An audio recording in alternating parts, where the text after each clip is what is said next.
Nous savons que la proposition de l'économie communiste, une économie 100% d'État, c'est impossible. Et la démonstration que c'est impossible, ça a été fait en 1921 et cela a été fait par l'économiste Ludwig von Mises. Et son objection, c'est très simple. Il dit, s'il n'y a pas de marché, eh bien, les choses n'ont pas de prix.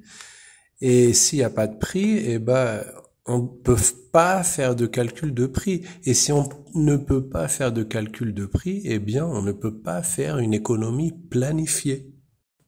Donc voilà, c'est fini, point final. Et donc cela veut dire qu'une économie 100% communiste est impossible. Et donc, ce n'est pas possible de réaliser ça, mais ils vont réaliser autre chose. C'est quoi l'autre chose? L'autre chose, c'est développer, accroître, augmenter, laisser le plus fort possible le pouvoir politique. Il va devenir omnipotent par d'autres moyens et investir l'éducation, la morale, les relations humaines. Il contrôle tout ça. L'économie, c'est ce qu'ils contrôlent le moins, parce qu'ils n'ont pas moyen, ils ne peuvent pas la contrôler. Donc ils contrôlent le reste. Être omnipotent, c'est rendre tous les autres domaines hors de l'économie infiltrés par leurs valeurs, leurs normes, leur idéologie. Comme ils ne peuvent pas contrôler l'économie, ils contrôlent le reste.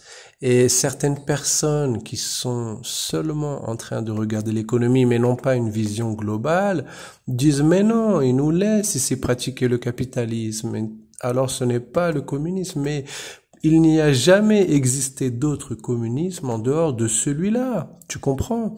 L'idée du communisme universellement d'État, c'est une bêtise.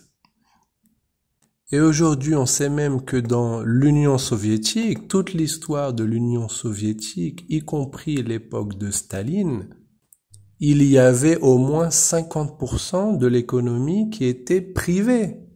C'était illégal, mais le gouvernement le laissait.